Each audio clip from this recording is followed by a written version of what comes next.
Hey y'all, I'm Kristen. And I'm Bethany. And this is Looking for the Middle, A Christian girl's guide to modern dating. We are just two single girls trying to figure out how to date well, or continue to figure out how to date well. I guess we can start saying that, right? Yes, we can. The fun things of being in season 2. Yeah. Which I still can't believe. It's super fun. It is really fun.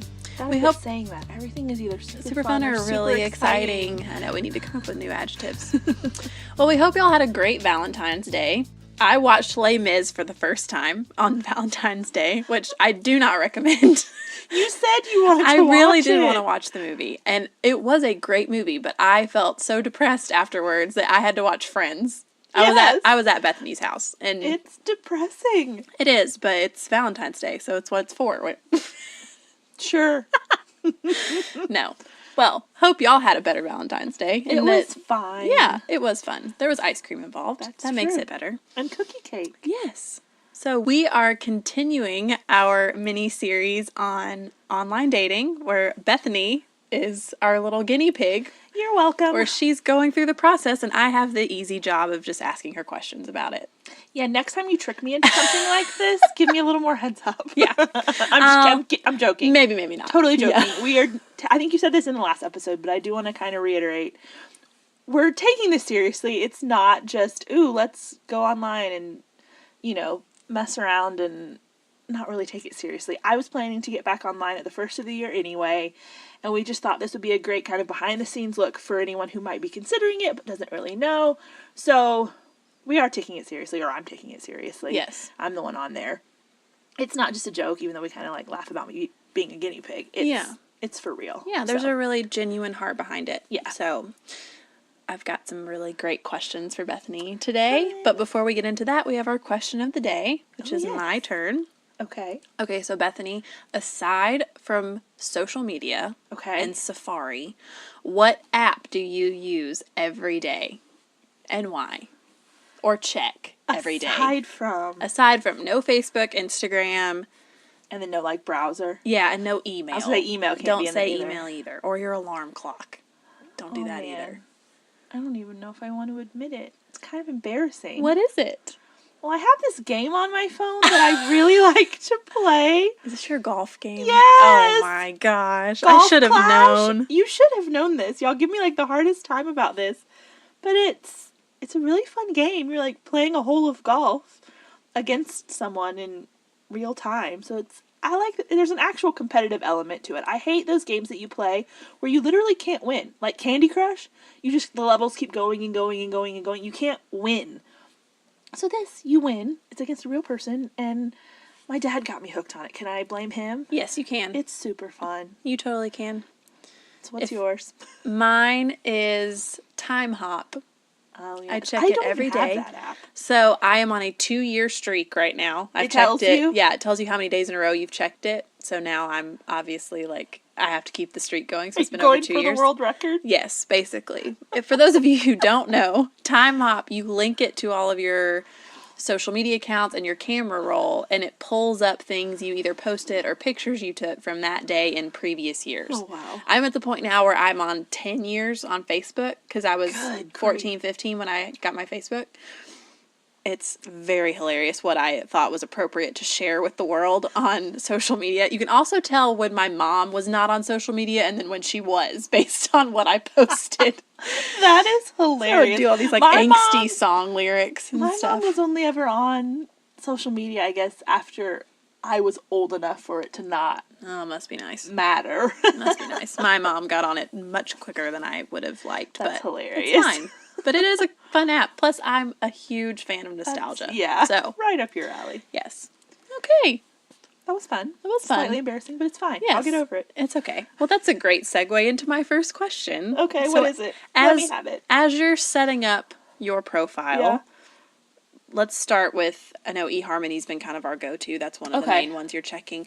What are some things that you are sure to include when you're setting up your profile? Well, mine actually is pretty much the same. The verbiage is the same on all of them. Okay. It just kind of goes in different places or, is grouped differently or whatever.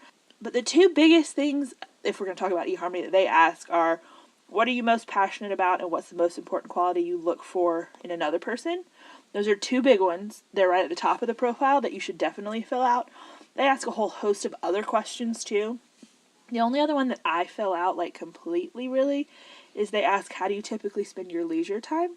Oh, that's a good question. And so I think those are, because if you fill out every question and really fill it out, your profile's 3 miles long and no one's going to read it. Right. So don't do that. Pick a few and just answer those, and answer them well.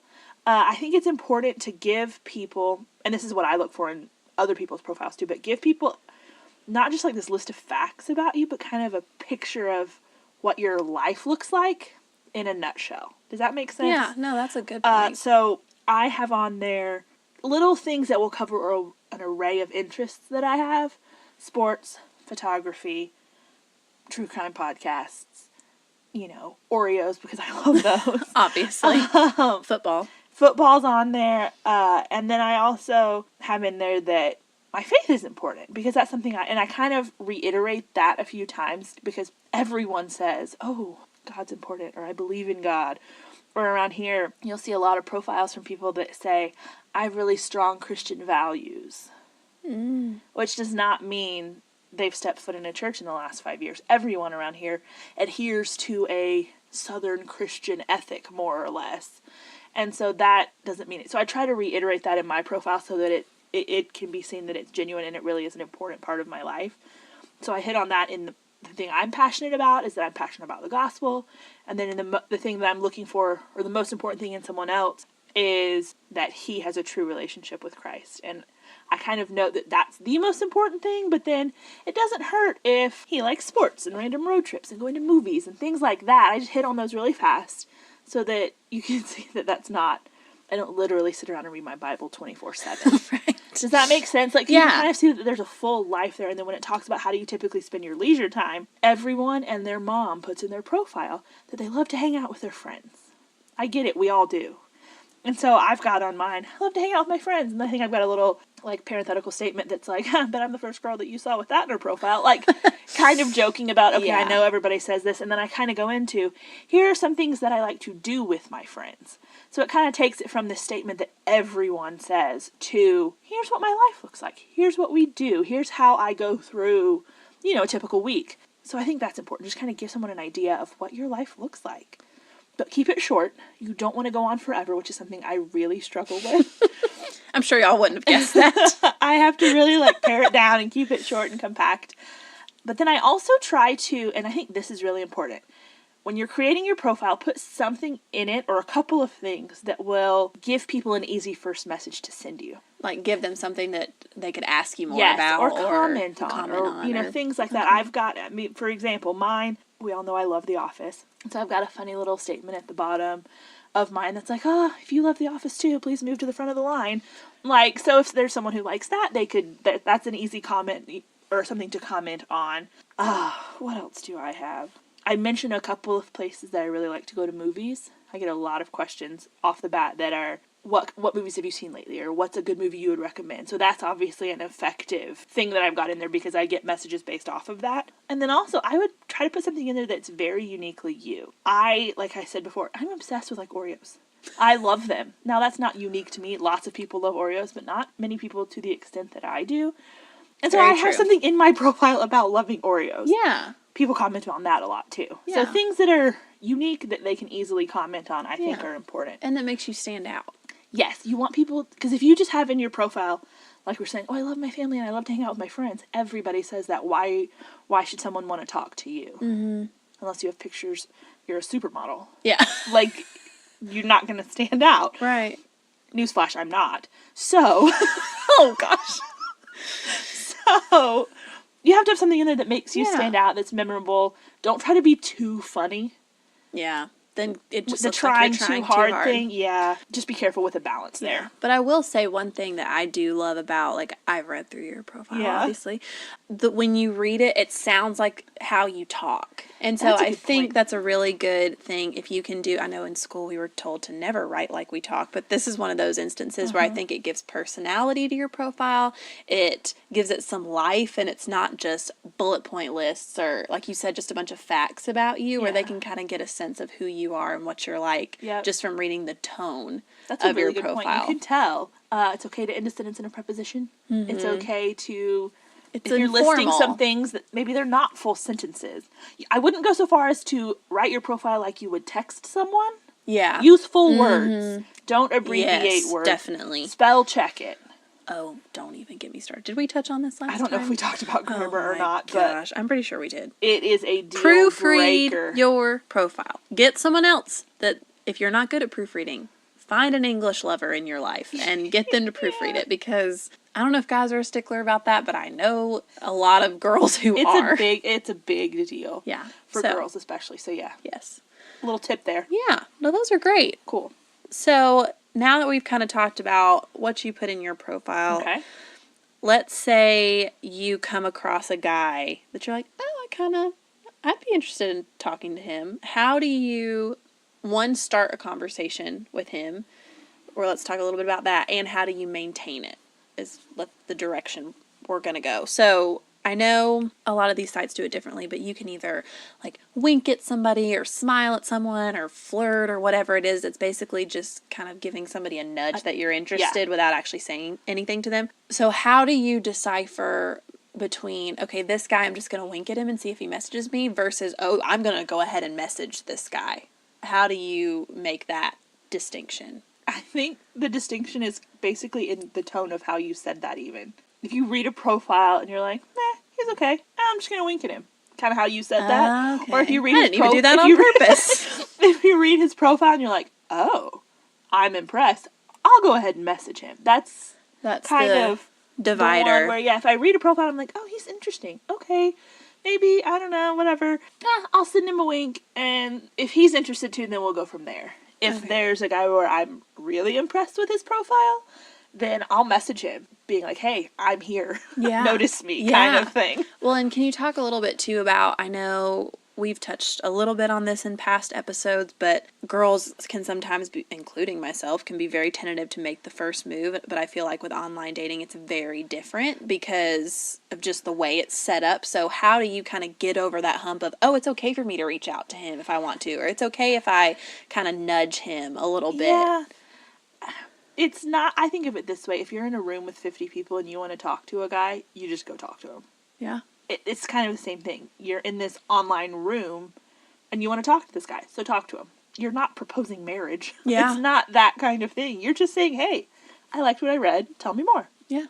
That's great. That's really So good. It's very I don't simple. think there's anything wrong with sending the message first. I do it. I do it regularly. You get a much better response rate if you send an actual message. So there's the plus of that too, because you send a guy the wink or the smile or whatever, and then he's like, well, okay, now figuring out what to say at first is tough, I think. Yeah, so how do you go about that when you're starting a conversation? Like, what are some tips you have For that first message? A lot of the sites will provide some, like, preformed, canned questions. You can kind of look through those and get some ideas, but I would stay away from them. Nobody likes those. It's kind of boring. It's like, it's almost like half effort. Yeah. Like, I wasn't really interested, but I'll send you this question that they already typed for me. Yeah. So, be original, I think, is the first thing. Type something yourself. And, like we were talking about with your profile, look for something unique on their profile or something that they obviously are really passionate about or interested in, and ask them about that thing. Because everybody loves to talk about things they're interested in. Yeah, You know? that's so true. ask him That's about very something. true. Or if you notice in, 5 out of 10 pictures, he has a picture with his dog. Ask him about his dog. Yeah. Things like that. That's obviously important to him. He takes a lot of pictures with his dog. So ask him about it. Yeah. Don't ask him why he takes a lot of pictures with his dog. Yes. I wouldn't go that Totally route. different thing. Yes. So yeah. Do you have any go-to questions at the beginning? Because I know Melanie, your sister, my best friend, if you've been listening long enough, you know who Melanie is. She talked about how she had 1 or 2 questions she would ask pretty early on to kind of weed people out, for lack of a better term. Yeah. But, like, what are some of your questions you ask initially that you want to go ahead and figure out how he responds to? Or maybe is it faith related where you kind of bring that up quickly? Like, how do you navigate that? I do bring that up quickly because I think if it's someone who really is serious about their faith, they're going to be looking for someone who is too. Yeah. Agreed. So honestly, that's usually one of my very first questions. If I can tell someone, like, their faith is really important to them, that'll even be my first message a lot of times, is like, hi, it's really nice to see that your faith is important to you too. how, and keep it open-ended. That's really important. I always ask, how has that shaped who you are? Ooh, great question. So, I'm not saying, what denomination are you? Or what do you believe about these 5 theological points? Or, this verse versus that verse. Whatever it is, I'm asking, how has that shaped who you are? Because that will give you a really good idea of where their faith just ranks in their life. If they can't really give you an answer of how that has been fundamental in shaping their life, even if they've only been a Christian for a year, I'm not saying they have to have been a Christian from the time they were small and it's been this huge driving force in their entire life, but how has that shaped who you are now, regardless of when it was? Yeah. So that's something that I pretty much send that first a lot of times. That's great. So yeah, keep it open-ended. I think that's important. Make him that sounds bad, but make him answer the question. Don't ask an easy yes or no, or make it too simple. Keep it open-ended and really let him say it in his own words. Exactly. Yeah, that's good. One caution I would give, though, is don't go overboard with questions or messages if you're talking to a guy. And I don't mean from the standpoint of you're moving into pursuit or any of those things. I'm just saying from the standpoint of you're just having a conversation. Don't pepper him with questions to where it feels like an interview, like we've talked about in the past with like first dates. You don't want it to feel like an interview, and I realize this is not a first date yet, but if you're too just question, you won't really have a good gauge of whether or not he's truly interested. Yeah, give him time to ask questions too. Like, it's okay to send him, like, you sometimes feel like you have to send every message back with a question at the end so that he'll respond. And I think that comes from a place of insecurity a lot of times, because you're like, if I don't ask him something, he's probably not going to say anything back. Trust me, if a guy is interested, he will say something back. Yeah. So you do want to ask questions and show that you're interested, but at the same time, let him show that interest too. Yeah, I think that's great advice. So then, talking about like gauging if he's interested or not, let's say you've gone back and forth a few times, you've asked a handful of questions, he's responding, but he's not really asking you anything back. How long do you kind of let that go on? Or do you stop responding? Or how do you navigate that? I'm really bad at this, personally, in my online dating experience. Hard. You have to play it by ear, I think. Because there's different types of answers, even if there's not a question asked. And, you ask a question and you answer it. Or he asks a question and you answer it. Or you send a message and you get back oh, cool. And there's nothing else. You're like, I just laid out 4 things that I like, or 4 interesting facts, or whatever. You can't run with any of them, kind of thing. Yeah. That kind of says to me, oh, he might not be super interested. I'll give that a little bit of time. But if he's engaged, he's just not asking any direct questions. If he's interacting with what you say and you're carrying on a conversation, it doesn't have to be question, answer, question, answer. Is the conversation flowing without that? Because if it is, that's awesome. But if he's just like, oh, that's cool, or oh, that's great, let me tell you about me, or doesn't say anything else at all, I'd wonder, okay, are you really interested here? Are you just bad at communicating? Like, sometimes it's just that you gotta give a guy time to open up. Don't shut it down too quickly, would be one thing I would say. Don't give it like, okay, I'm gonna give it 3 messages and then no more. Yeah. I think if you start putting numbers and rules on this, that's where you can go wrong, because there's not gonna be a set thing. No 2 guys are the same. So just kind of feel it out. But you can tell. You can kind of, it's just like any other in your gut if he's interested. Yeah. He's going to stay engaged. He's going to be, giving good responses. Yeah. And okay, that's really good. So then moving on a little bit further in the process, let's say you've been talking to a guy, going back and forth on the app or whatever for however long. You're getting along. Mm-hmm. You're having great conversation. When do you move to the next step as far as, let's just say, giving out your number even? How do you know when that... Because I know some guys are really bold, and 2 days in, they're like, oh, can I have your number? Yeah.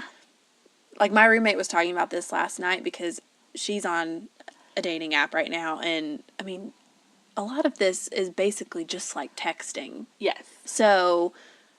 she was like, I've only been talking to this guy a day and a half. I'm not going to go ahead and give him my number. I'd rather talk to him on here a little bit longer. So how do you navigate that? I'm probably not the best gauge because I'm fairly liberal with this. Okay. And here's my philosophy, and we can get into the details of when and when not. But my philosophy is, if you were just out in normal life and some guy approached you and was cool and said, hey, can I get your number? And you gave him your number. You don't know anything more about him then than you do about you know less than this guy you've been talking to online. And I think there's this idea of, oh my word, it's online. How do I know he's a real person? Or how do I know he's legit? Well, it's the same thing in real life. You don't know. And worst case scenario, you don't want to talk to him anymore. He won't leave you alone and you block him. Yeah, that's true. Your number's out there. You use your cell phone number for everything. It's not like it's this thing that you have to protect necessarily. Now, don't be an idiot and give him your social too. Yeah. I'm just saying, your phone number is out there and we use it for everything. So I'm pretty liberal because you can get into a flow of really getting to know someone quicker over text than on the messages. And it's quicker because it's your text. A lot of times on the app, it's another app you have to go check kind of thing. Yeah. So I'm pretty quick. I was talking to a guy not very long ago and we were on that about a day and a half and he was like, hey, can I get your number or is it too soon?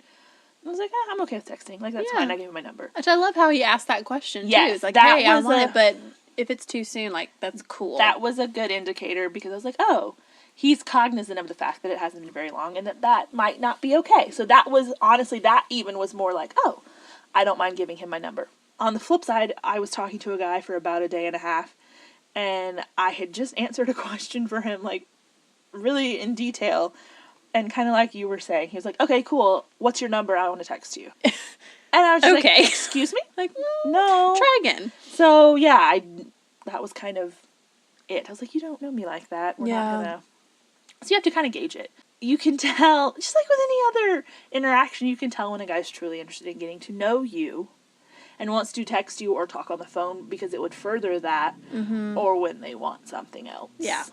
Yeah. So that's the thing, you've got to just trust your gut a little bit. Yes, I will say, yeah. And if you're unsure, err on the side of caution. Yeah. Yeah, definitely. I feel like this isn't something you need to rush because you think it's something you're supposed to do or it's what everybody else is doing. This is a very personal decision of how quickly you're comfortable giving out your number. Same with going out on a date with a guy. Like, this is not a set process. There is not a timeline to this that everybody adheres to. This is just, when do you feel comfortable?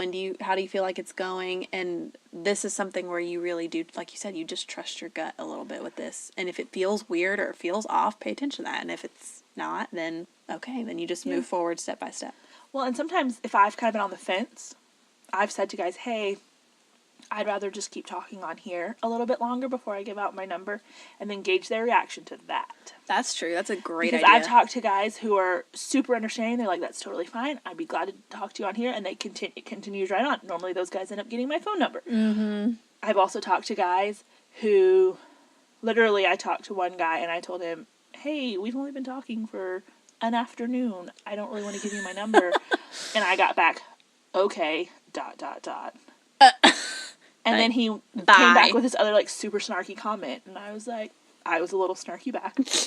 I think I told you about I was this. proud of you for this. I sent him a message back and I was like, I'm sorry. If you want to continue to talk to me, it will need to be on here, on this app. If you don't, though, that's fine. Totally your choice. I just have this rule about not giving out my number to guys halfway across the country that I've only talked to for a few hours. Play it by ear. Yeah. But err on the side of caution. I would say, though, whether it's moving to a first date or giving out your number, whatever it is, don't let a fear of the unknown have too much of a hold on you. It's kind of safe to just be talking to some guy you've never seen and won't see, and you just talk online, and it's nice to have the attention and whatever, and sometimes you don't even realize you're doing it. You're not, like, intentionally trying to just string along these guys, but it's nice and it's safe, and you can talk when you want to and not when you don't. There's no real effort involved because it's on your schedule. But then when it moves to a phone conversation or a first date, it becomes real. And that can be a little intimidating or scary even. So don't let that be what holds you back. Yeah. If you're truly uneasy about the guy, fine. But if you're just scared about whatever else on your end, go ahead. Like, push through that a little. Some of it, you have to stretch yourself a little. Yeah, that's a great point. One other thing I do want to ask you about before we move on, and this isn't in our notes, I just thought of this. You're a really big fan, which I love this, of talking on the phone before you go out with a guy. I will not go out. One time I went out with a guy that I had met online that I had not talked to on the phone, and it was the worst date of my life that I guarantee you I would have never gone on had I talked to him on the phone. And that was kind of like my Nope. That Not doing that established the again. rule I for you. will not. Yeah. Unless I've talked to him on the phone. Yeah. And because, let's be honest, what his voice sounds like is kind of a big deal. That's very true. Does he have a good voice? That's one of the shallow girl things. Yes, it is. Does he have a good voice? Yeah, so. Well, and I feel like, too, it's very easy to seem one way on a screen and then another way when you're actually talking verbally with It's real somebody. time. Yes, and you don't have all the time in the world to think of a witty answer, and you are having, like you said, more just natural, organic, off-the-cuff conversation. So I think that's a really cool, not rule, but just like a standard you set if you're going to engage in online dating. That's one thing that you really want to do. So highly recommend for those of you. Yes, very highly recommend that one. Online dating, thinking about online dating, phone calls, and even FaceTime, especially if they're long distance, because I know that can be a thing. I know Melanie and Trey FaceTimed a good bit before they... I'm bad at FaceTime. Oh, I love FaceTime. I don't. Okay. So that's not one. I've never FaceTimed a guy I'm Really? dating. Oh, I FaceTime you. I'm just saying. But I've not never a guy FaceTimed a guy I'm did. talking to, a guy I'm dating. Interesting. Nope. That is a good way. I'm kind of old. Like, I think it's just a little bit of a generational... Like, that's true. FaceTime has not always been a thing. I don't use it very much. Yeah. So. No, that's fair. That one I think is more of a preference. Yeah, and it's just another option. But it's a great option you have when there is distance involved, especially. Yeah, for sure. Okay, so moving on to the first date, which can be the most exciting and most terrifying part of this entire process. So, what do you suggest when it comes to a first date? Like, if you have any say in it, like, what do you do? What do you kind of lean towards? What's been your experience? What have you liked? What have you disliked? That's like 18 questions. It's okay. But it's all kind of one at the same time. First thing, don't do a movie. When it's online, that is the worst idea ever. You can't talk. So no movies, no matter what. Don't go to a movie on your first date if it's an online date. I say set up something that has kind of a built-in or socially acceptable end time, shall we say. Like, if you're going to coffee, there's kind of this built-in expectation. Okay, we're going to be here for an hour, maybe 2, and that's that. But give it the flexibility that it can go longer if it's going well. Your coffee date could become dinner. You could go somewhere else. Like that kind of thing, to where if you're not clicking, you spend an hour at a Starbucks and it's fine and you go home. If you're having a really good time, then you could say, hey, let's go across the street and have dinner or whatever else, because you don't know how it's going to go. Yeah. That's very true. And you don't know. Yeah, you have no way of knowing. It's weird and awkward, and it will be no matter what. Yeah. So, to an extent. Yeah, I know. I have been several of my friends' plans after an online date of, hey, I'm meeting my friend for dinner, and we have tentative plans for dinner. And I know, like, if this date goes poorly, we're going to move dinner up 30 minutes. If this date's going really well, we're not going to have dinner. Exactly. And I'll just go get something and wait for her to call me when she gets home. So, even if it's not set in stone plans, just having something to move towards if you need to, but that you don't. It's very important. Have to, you don't have to go if you don't want to. It's, flexible in that way. So then when it comes to the first date, I am really bad, as everybody knows, of getting my expectations really high for first dates in general, just because that's how I roll. And I feel like you're a lot better at this than I am. How do you keep your expectations in check for a first date? Like, what do you go in expecting? How do you kind of manage those in regards to going on a second date? Talk through that a little bit. In general, if it's an online first date, if you come out of it not hating the guy, then you should definitely go on a second date. I love that. The first meeting like this is just to get rid of that awkwardness and see if you can stand to be in the same place as them for like an hour or 2. If you can, go out with them again. I feel like that's a good rule. Don't you? I mean, you're not going to know everything about them. You just met this person. But if you halfway enjoyed it, go again. And I think it will also depend on how long you've been talking to them prior. I've talked to guys before for a week, and they're local, and it's like, hey, let's grab dinner on Friday. Awesome, let's do it. Just like I will give out my number on the earlier side, I'm a big proponent of getting face-to-face with that person sooner rather than later. If you don't, it just gets more awkward as time goes on, because you're building this relationship, and you know this person, but you've never met them, so you don't really know them. Yeah. And the longer you let that stretch out, the more awkward it can get. So I'm a very big proponent of sooner rather than later. But if it's really soon, you really don't know anything about them. And I've had where I've talked to guys long enough beforehand, maybe they weren't as close, there was more of a distance involved, so we talked on the front end more, where we've talked about, okay, we're going out, like, what is that going to look like? Where we've actually even talked about that, which actually lessens the awkwardness, at least for me, a ton. If you talk about what you're going to do, and, you know, if you're excited, and you know, okay, I'm not the only one, like, they're excited too, and so I think building the expectations together can be a good thing too. That's a great idea. I like that. I've never thought about that before, but I think that's really cool. Okay, last thing we're going to touch on. This is kind of sad. This is the part I'm most excited about. But best and worst practices when it comes to safety and security. Because let's be real, as girls, there's a little bit, not risk, but you're just a little more hyper aware when it comes to online dating. Because you could be, this guy could be Ted Bundy of 2019. I mean, you never know. I saw a thing not long ago, I think it was on Facebook probably, that basically said, you know, if a date goes bad for a guy, all he has to worry about is the fact that he's out the money for dinner. If a date goes bad for a girl, she has to worry about getting murdered. Oh my gosh. I mean, you laugh because it's funny. But there's an element of truth in that. Yeah, that goes through all our mind. You have to worry about it. Like, who is this person that I'm meeting? And what if they're not who they say they are? And you have to be smart about those things. I think finding a balance there is important. Don't be paranoid. Right. 9 times out of 10, he is exactly who he says he is, and it's fine. Yeah. But you need to, there's some things you can look for. And I just, be aware of those things. If he's asking you for super detailed information really early, not just what do you do for work, but where do you work? Or, you know, things like that, where I'm like, that you don't need to know that to know me. You don't need to know that. I'll deflect those questions, and sometimes it's just a one-off, like, they just worded it weird and it's whatever.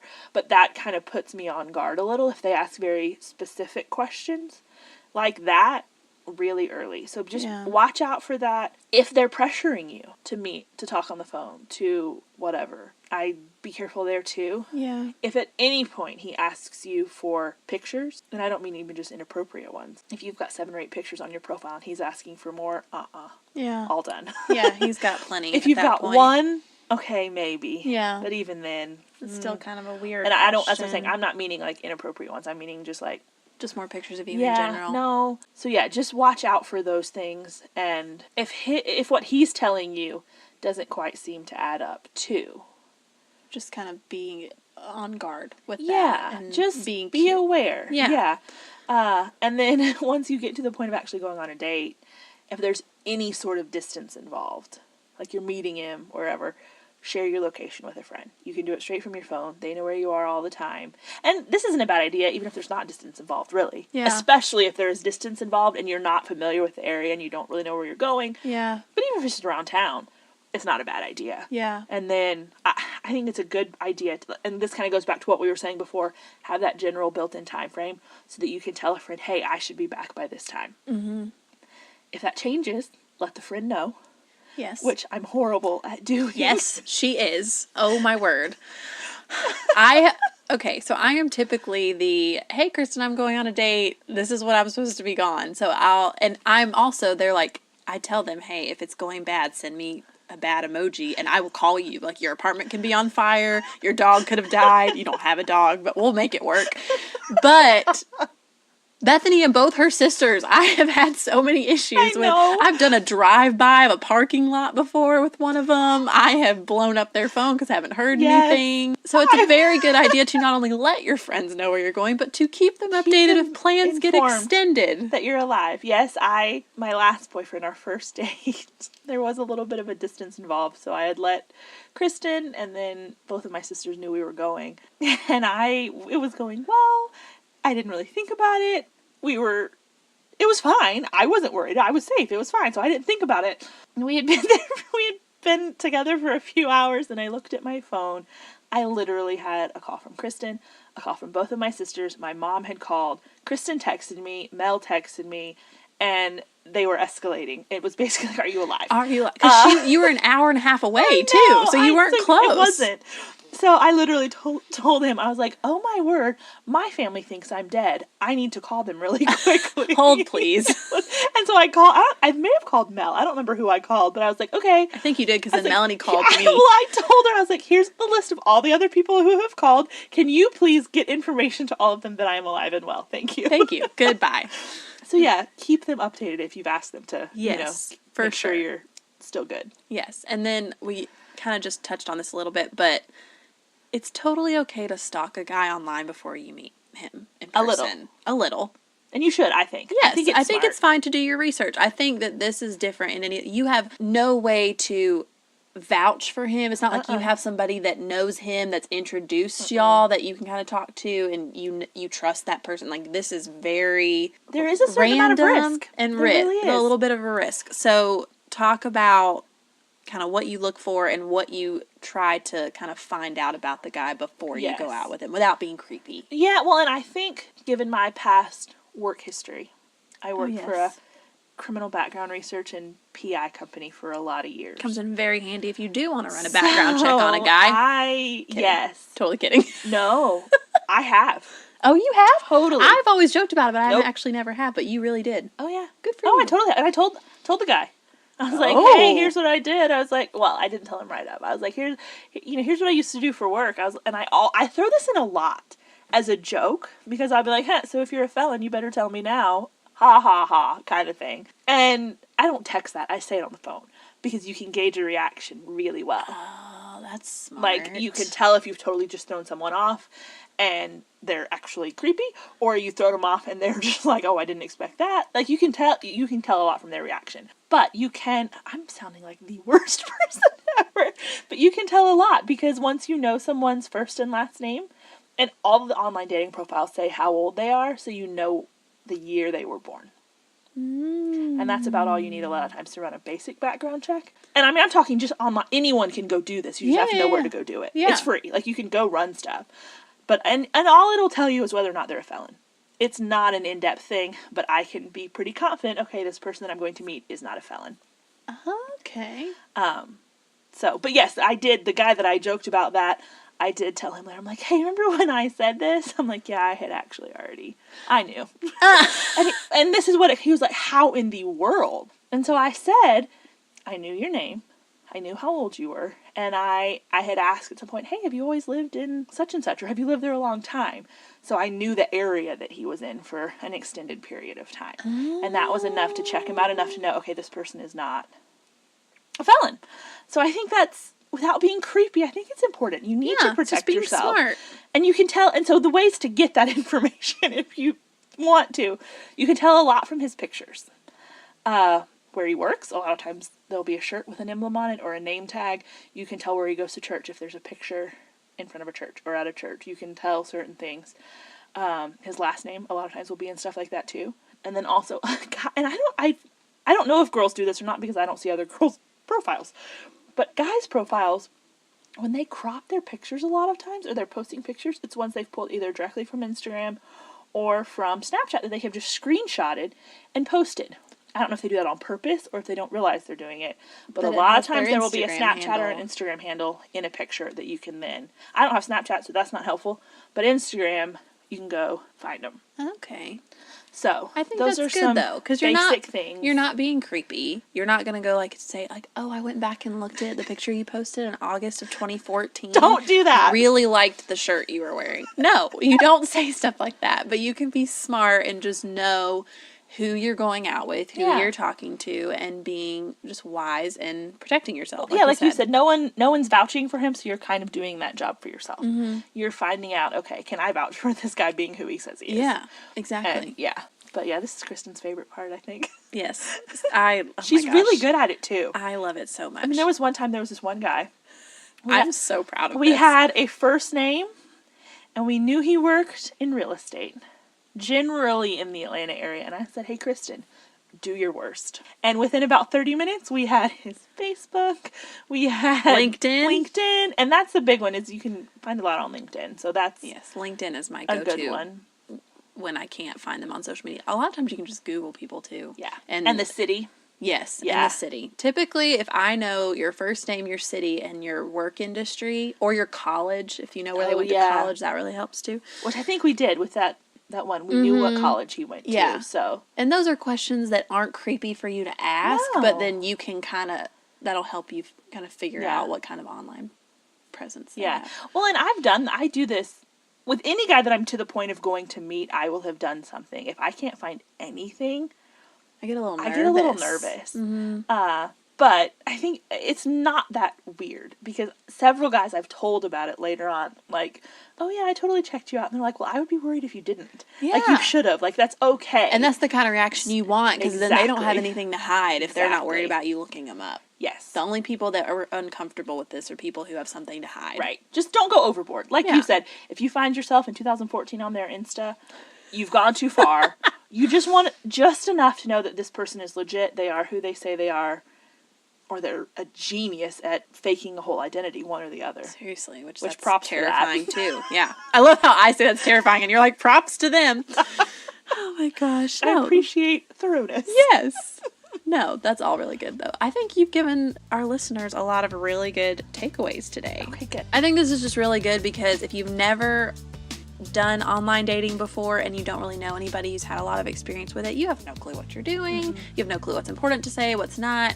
And so that was the whole mindset behind us doing this little mini series. So we hope that this has been a good resource for you guys. Yeah.